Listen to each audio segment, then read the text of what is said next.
midweek edition of Primetime News. Many thanks for tuning in to the Wednesday installment. I'm Michael Mdiba. Tertiary Education headlines tonight's bulletin. Minister of Higher Education, Technology and Innovation, Ita Kanji Murangi, stressed that Namibia will see through Vision 2030 in 7 years, and hence the need for the higher education and training sector to run parallel to the largest socio-economic demands of the country if Namibia is to become an industrialized and knowledge-based society. Kanji Murangi was speaking at the opening of the Higher Education Leadership and Key Stakeholders Consultative Engagement in the capital earlier today. Let's have a listen. Quality and relevance are inherent features of higher education and training that institutions must strive to uphold and maintain. The quality of a nation's education system is as solid as is the quality of its teachers, its curriculum, the infrastructure at its disposal, and indeed the quality of students. All these key components point to the important proper education planning, deployment of qualified education planners, carrying out continuous and targeted research in the sector itself and in the industry. I really need to stress in the sector itself, because you find that sometimes when one is attending global conferences representing our country, we tend to rely on outdated data. We tend to rely on outdated data, which means we are in this important sector of higher education and training. This is where the consolidation of experts are. But somehow, we don't look inward when it comes to research.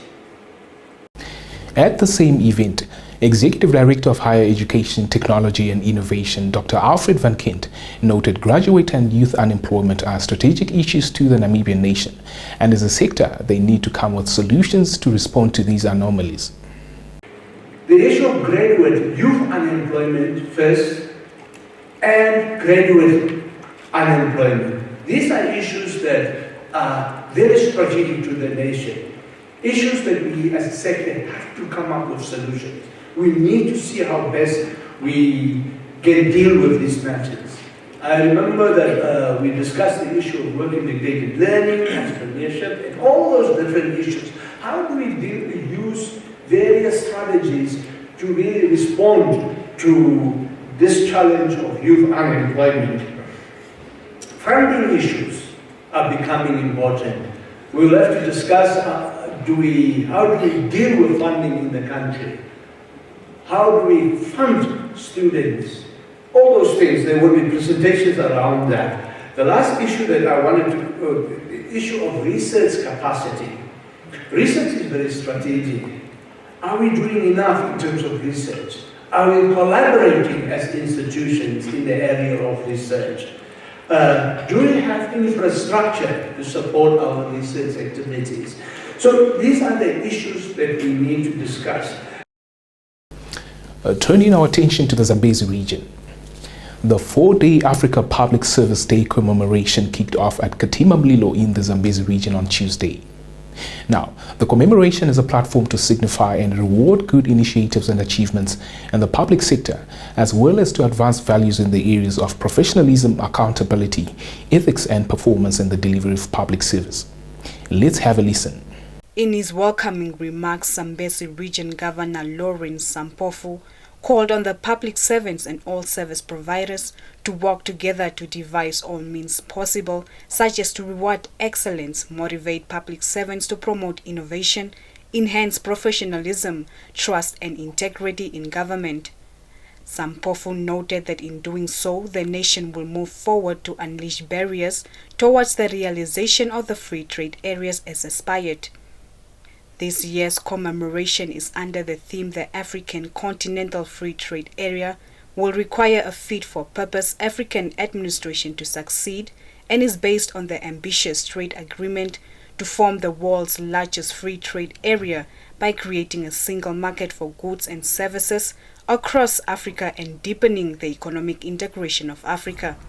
This region is also a prime bird watching area, with almost 70% of bird species found in Namibia being recorded here. This region is your best holiday destination. Please come back again.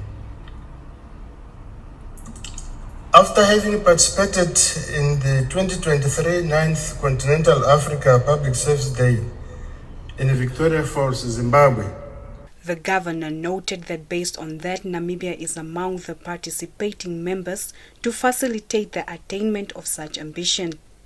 Reporting for Primetime News, Diana Kauta. Moving on.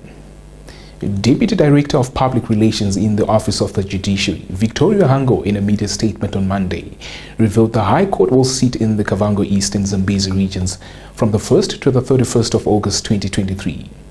Hango further noted the High Court will be sitting in terms of the High Court Act 16 of 1990. More insights from this report.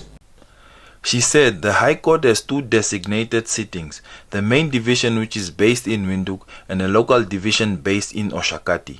Hango explained that the Judge President, however, may, if he considers to be necessary or expedient in the interest of the administration of justice, authorize the holding of a sitting of the High Court elsewhere in Namibia.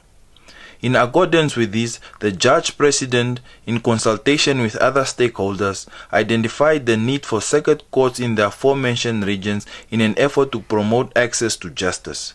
This was seen as a way to alleviate the caseload of criminal cases in the identified regions. The Judge President will therefore preside over the Circuit Court in the Kavango East region from 1st to 15th August 2023. He will then travel to the Zambezi region, where he will preside over the Circuit Court there from 15th to 31st August 2023. The Judge President is expected to preside over a total of 8 criminal trial cases in the two regions. Reporting for Primetime News, Jaconia Nehemia. Stay tuned for the business segment.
Primetime Biz is your go-to segment for all things business, and leading tonight's segment, Deputy Governor of the Bank of Namibia, Abson Wanguta, has stressed the need for Namibia to avert the natural resources curse that has befallen many oil-producing economies.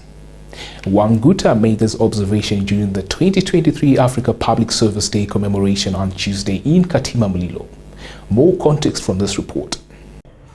Oil and gas, you may note that oil is becoming a key resource for our economy soon. A lot of companies, especially the international companies, are exploring now. They are at an exploratory stage, and definitely the viability seems to be good. So what do we need to do now from our side as public servants? We need to prepare ourselves to take full advantage of that. Because for us to be able to benefit from that, and also for us to make sure that we realize these good opportunities. We need now to avail ourselves to be able to provide efficient and effective public service. Capitalizing on the oil and gas sector requires setting appropriate public policies. The determination of policies, including taxation and expenditure plans associated with oil and gas sector, are critical in ensuring that the Namibian economy is placed and remain on a sustainable growth path. Of course, these require that the policymakers need to employ a people-centered and long-term view on the utilization of rents from the oil and gas sector to minimize the reliance on the sector and avoid also crowding out other sectors of the economy. On to some continental business updates. Tanzanian Vice President Philip Mpango on Tuesday urged regional and multilateral financial institutions to do more in devising innovative financing solutions in support of Africa's drive to accelerate human capital development. More insights from this report. Mpango, when he opened the technical session of the 2023 Heads of State Summit on Human Capital in Dar es Salaam, the economic hub of Tanzania, stated that human capital investment is long-term in nature and thus requires low-cost financing and long-term maturity. He also called on the participants to discuss how best the private sector could be motivated to actively collaborate with governments as co-sponsors and co-producers of quality human capital. Mpango said he believed that training institutions, being key players in human capital development, can and should help the continent bolster local capacities to efficiently manage and exploit natural resource endowment. Mwigulu Nchemba, the Minister for Finance, said Tanzania is proud of having accelerated human capital outcomes through its steadfast commitment to education and health care. The two-day summit, featuring a theme accelerating Africa's economic growth, boosting youth productivity by improving learning and skills, has brought together leaders from across the continent to focus attention and draw tangible financial and policy commitments, prioritizing investing in people as a core driver of productivity, resilience, and growth.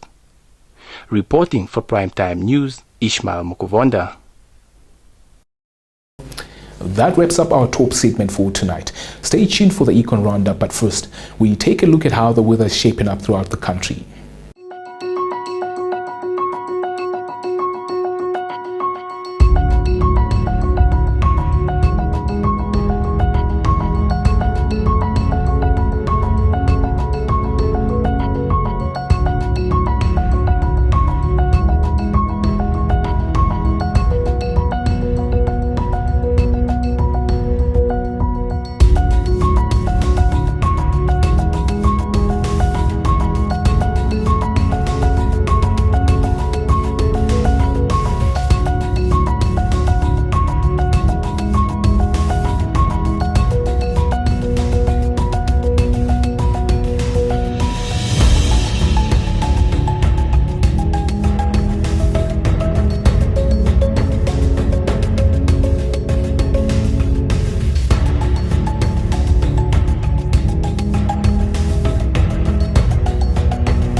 Welcome to Sport Planet, your go-to segment for all things sport in action.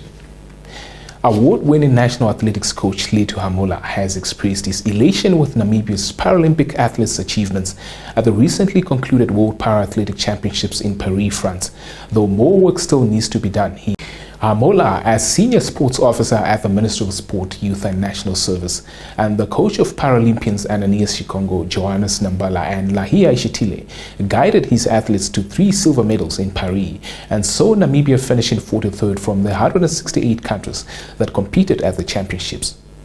He added that for Namibia to reach the summit of athletics, hard work and planning are required. On to some football. Lionel Messi's instant impact in the United States continued on Tuesday as he scored twice in Inter Miami's 4-0 victory over Atlanta United, firing his team into the knockout rounds of the League's Cup. The Argentine World Cup winner was handed his first start for his new club after coming off the bench and grabbing a 94th minute winner in Friday's game against Mexican club Cruz Azul. Now, with 2 wins, Miami topped their group, and with their new arrival looking settled so quickly, they will surely believe they can get their first ever trophy. Your sports roundup is up next.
This is where we dock for the night. We appreciate your viewership. A warm reminder to subscribe for daily updates and engage with us by tapping the like and share buttons, and not forgetting to recommend our channel to family and friends. This ensures we deliver content that resonates with you, our audience. Otherwise, catch us again tomorrow for the Primetime News Thursday edition. From myself, Michael Madimba, and the dedicated creative crew that ensures this production comes to life, it's good night.